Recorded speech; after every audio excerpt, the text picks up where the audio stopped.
Makatarungan ba ang mga hatol ng Diyos? Pagkatapos ng baha, naging magsasaka si Noe. Isang araw ay nalasing siya sa pagkain ng napakaraming bunga ng kanyang upasan. At dahil wala sa kanyang sarili, naghubad si Noe sa kanyang tolda. Nakita ng anak niyang si Ham na nakahubad si Noe at tinawag ang kanyang iba pang mga kapatid na sina Sem at Japheth. Noong unang panahon, itinuturing na isang napakalaking kahihiyan at kadustaan na makita kang hubad ng iyong kapwa.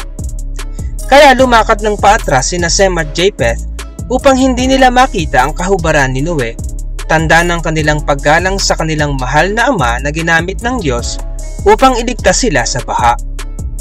Kinaumagahan, galit na galit si Noe nang malaman ang ginawa ni Ham. Dahil dito, isinumpa ni Noe ang bunsong anak ni Ham na si Kanaan. Bakit si Kanaan ang isinumpa at hindi si Ham? Anong kasalanan ni Kanaan sa ginawa ng tatay niyang si Ham? Makatarungan ba ang hatol na ito? Naglalakad papuntang bundok Carmel ang propeta ng Diyos na Jehovah na si Eliseo. At sa daan, kinuyog siya ng mga batang lalaki at tinukso siyang kalbo. Sigaw ng mga bata, "Umakyat ka, kalbo! Umakyat ka, kalbo!" Dahil nga paakyat ng bundok si Eliseo. Lumingon si Eliseo sa mga bata at isinumpa ang mga batang iyon sa pangalan ng Diyos. Maya-maya, dalawang malalaking babaeng oso ang pinalabas ng Diyos mula sa gubat at nilapa ang mga batang iyon. 42 bata ang patay. Mga bata pinatulan ni Eliseo? Makatarungan bang pinatay ng Diyos ang mga bata dahil lang sa panunuksong iyon? Iniutos ni Haring David na dalhin ang kaban ng tipan sa bahay ni Abinadab. Isinakay nila ito sa kariton na hinihila ng mga baka at nasa unahan ang dalawang anak ni Abinadab na sina Uzias at isa pa niyang anak na lalaki. Pagdating nila sa lugar na tinatawag na Nakon, gumalaw ang kariton, dahilan para muntik mahulog ang kaban ng tipan kung hindi nagmadali si Uzias na saluhin ito.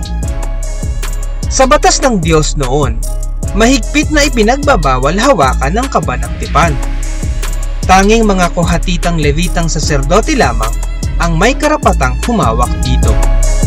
Bagaman isang levita si Uzias, hindi siya isang saserdote kaya noong sinalo at hawakan niya ang mahuhulog na kaban ng tipan, nagalit ang Diyos at pinatay siya ora mismo.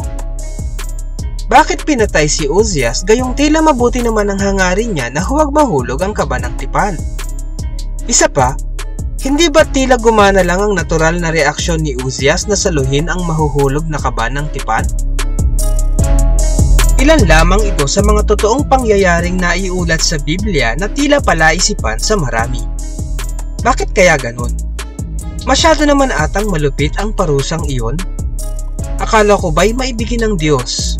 Pero bakit napakalupit na mga nangyari sa kanila na kung tutuusin ay hindi naman nila sinasadya?